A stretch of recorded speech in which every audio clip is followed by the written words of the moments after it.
ሰላም እንዴት አላችሁ? ያው እንግዲህ እና ኒኮላስ ማዱሮ ጉዳይ አነጋጋሪ ሆኖ ቀጥሏል። ዓለም ላይ ፕሬዚዳንት ዶናልድ ትራምፕ አረጋግጠዋል። ቀደም ሲል ነግሬያችሁ ነበረ። አሁን ደግሞ ባለቤታቸውና እሳቸው ያ ማለት ኒኮላስ ማዱሮ ወደ በዩኤስኤስ አዮዋ ጂማ በተባለችው የጦር መርከብ እሷ ላይ ሆነ ወደ ኒውዮርክ የተጓዙ እንደሆነ ተናግረዋል። እንግዲህ በጣም በሚገርም ሁኔታ በሚሊታሪ ቤዝ ውስጥ ወይም ደግሞ በጦር ሰፈር ውስጥ የአሜሪካ ኃይሎች ገብተው ነው ይህን ፕሬዚዳንት ብድግ አድርገዋቸው ወሰዱት። በጣም በሚገርም ሁኔታ ትንሽ እንኳን መዋጋት አልቻሉም እና ይሄ የማይካዱ እንግዲህ አሜሪካ በዚህ ልክ አቅም እንዳላት የሚያሳይ ነው። የአንድን ሀገር መሪ ለዛውም የፕሬዚደንቱ መቀመጫ ላይ የጦር ቤዝ ውስጥ ገብተው ነው አውጥተው የወሰዱትና እጅግ አስቸጋሪ ነው። እያንዳንዱ ሀገር መሪ ከአሜሪካ ጋር ያለው ግንኙነት ምን መሆን አለበት የሚለውን በታሪክም በዚህ ልክ ታይቶ አይታወቅም። አሜሪካ ወንጀለኛ ብላ ያሰበችውን መሪ እንደዚህ ወንጀለኛ ናቸው አይደሉም የሚለው እንዳለ ሆኖ ኒኮላስ ማዱሮን ግን በዚህ ልክ ፒክ አርጋ መውሰዷ በጣም ያለውን የጦር ሁኔታ ያሳያልና ፕሬዚዳንት ዶናልድ ትራምፕ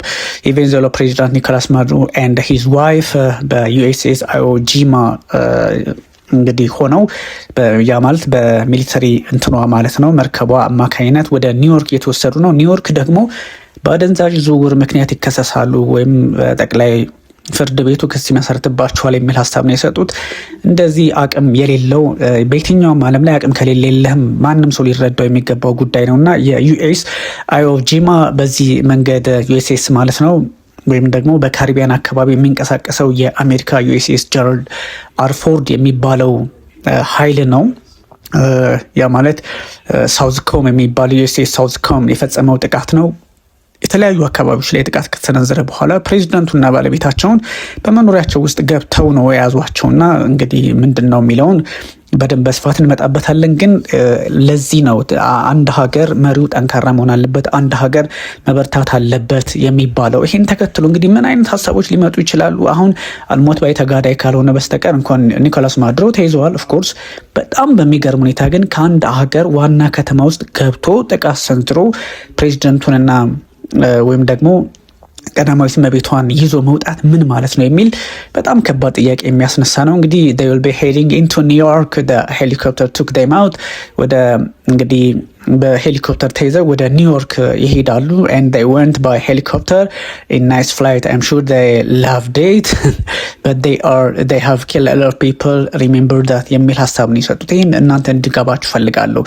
የአሜሪካ እንግዲህ በአዮዋ ጂማ አማካኝነት ይዘዋቸው ሲሄዱ ትራምፕ ሀሳብ ሰጥተዋል ከፎክስ ኒውስ ጋር በስልክ ሀሳብ ሲሰጡ ኢንተርቪው ሲያደርጉ ሰንዴይ ሞርኒንግ ማለት ነው ያው ሳተርዴይ ሞርኒንግ እንግዲህ they will be heading into New York ወደ ኒውዮርክ እየሄዱ ነው ወይም ይወሰዳሉ ወደ ኒውዮርክ ከተማ። the helicopters took them out and they went by helicopter in nice flight. I'm sure they love it but they have killed a lot of people, ሪሜምበር ዳት ነው ያሉት። አያችሁ ፕሬዚዳንት ዶናልድ ትራምፕ እነዚህ ወደ ኒውዮርክ ይሄዳሉ፣ ከዛ ሄሊኮፕተሮች አውጥተው ወስደዋቸዋል። ን በሄሊኮፕተር እየሄዱ ነው። በጣም ጥሩ ፍላይት እንደሆነ ፊል ያደረጉታል፣ ኢንጆይ ያደረጉታል። አም ሹር ዴ ላቭድ ኢት ይወዱታል፣ ወደውታል። ግን ብዙ ሰዎችን ህይወት እንደቀጠፉ መርሳት የለባቸውም የሚል ሀሳብ ነው የሰጡት። እና እንደዚህ ነው የሚሳለቁባችሁ ምዕራባውያን በጣም አቅም ሳይኖራችሁ ሲቀርና ለብዙ ሀገራት ትርጉም እየሰጠ ነው። ብዙ ሀገራት አሁን ይንጫጫሉ፣ እንደነ ራሽያ እንደነ ኢራን የመሳሰሉት እንደነ ቺሊ፣ ኪዩባ፣ ብራዚል የመሳሰሉት የፕሬዚዳንት ዶናልድ ትራምፕን አካሄድ ልክ እንዳልሆነ ያስቀምጣሉ። የአንድ ሀገር መንግስት እዛ የተወሸቀ ዱርዬን መያዝ የሚያቀት ዓለም የተፈጠረበት አጋጣሚ የአንድን ሀገር ፕሬዚዳንት ግን በዚህ ልክ ይዞ መሄድ ተመልካቾቻችን ቢያልጥ ማድረግ ምናምን አይደለም። አሜሪካ ይህን ማድረግ ትችላለች፣ አሳይታለች ነው። እንግዲህ ፕሬዚዳንት ዶናልድ ትራምፕ ስለ ማዱሮ ሲጠየቁ ዊል ቤዚክሊ አይ ሴድ ዩ ሃቭ ቱ ጊቭ አፕ ዩ ሃቭ ቱ ሰሬንደር።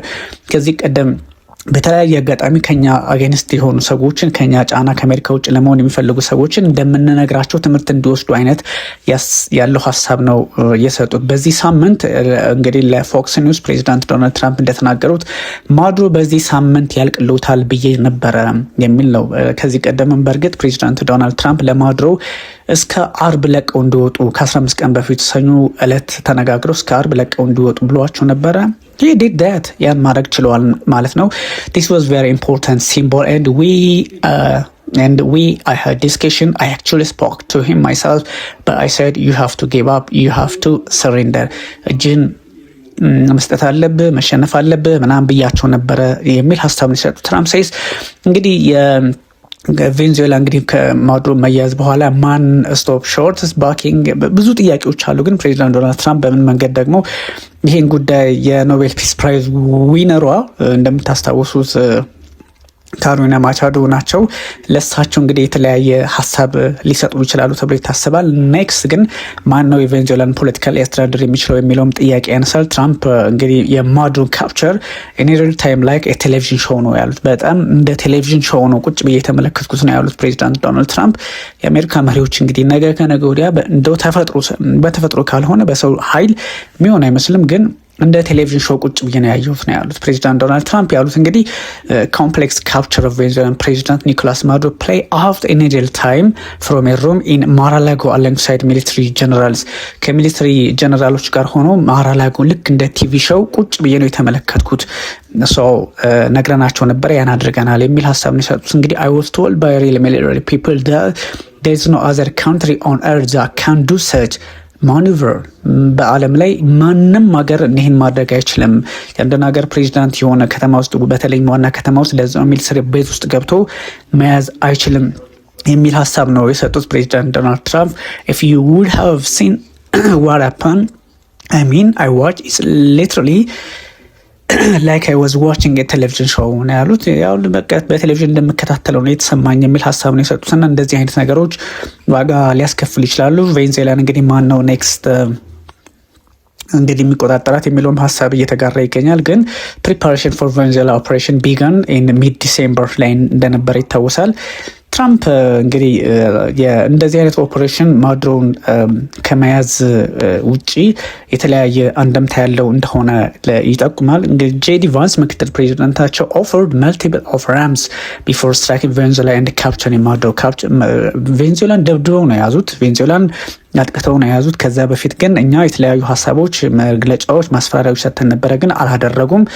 ፕሬዚዳንት ዶናልድ ትራምፕ ማን ኦፍ ሂዝ ወርድ ነው በቃሉ የሚገኝ ነው የሚል ሀሳብ ነው የሰጡትና ትንሽ ፖለቲካው ውስብስብ ቢሆንም የአሜሪካ ፖለቲከኞች እንግዲህ በተለያየ መንገድ የሚሰጡትን ኮሜንታሪን ብቻም ሳይሆን በዓለም ፖለቲካ ላይም የተለያዩ ጫናዎች ሊፈጥሩ እንደሚችሉ ማሳያ ነው።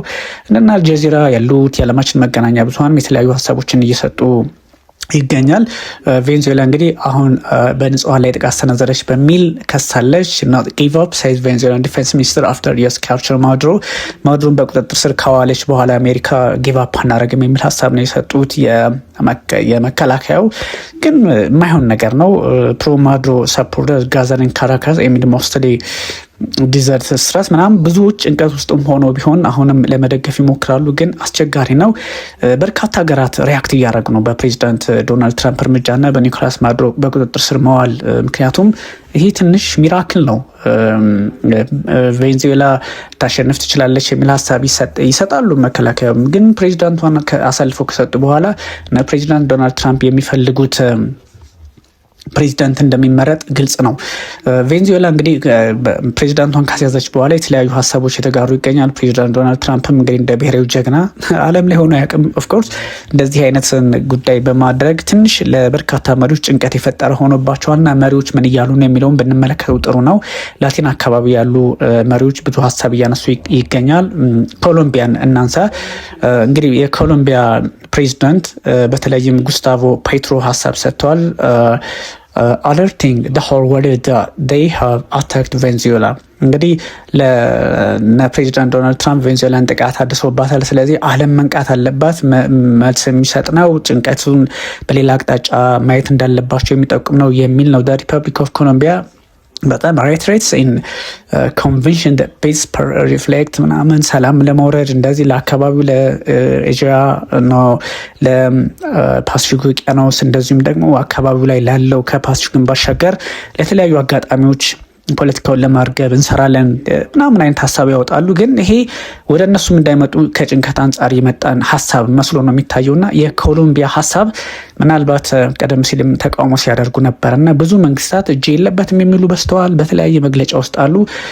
ከዛ ውጭ ደግሞ የኪዩባው ፕሬዚዳንት ማርኮስ ዲያዝ ካኔል የኪዩባውም ሻርፕሊ እንግዲህ በሶሻል ሚዲያቸው ላይ ክሪሚናል አታክ ነው በሚል በቬንዙዌላ የተፈጸመውን ጥቃት ለማጣጣል ሞክረዋል። እንግዲህ ቬንዙዌላና ኪዩባ እንደምታውቁት ኮሚኒስት አይነት ወይም ሶሻሊስት አይነት ባህሪ ያላቸው ናቸው። ኦፍኮርስ ከአሜሪካ ጋር በተቃራኒ የቆሙ ናቸውና ይህን በሚያሳይ መልኩ ነው እንግዲህ ጉዳያቸውን እነ ዲያዝ ካናል ሀሳብ የሰጡት። ግን ትንሽ አስቸጋሪ መሆኑን የአሜሪካን አደገኝነትም ለማሳየት ሞክረዋል። ግን ምንም ማድረግ አይቻልም የሚል ሀሳብም እንደዚሁ የወጣ ነው። ቺሊም እንግዲህ የቺሊያን ፕሬዚደንት ሀሳብ ሰጥተዋል።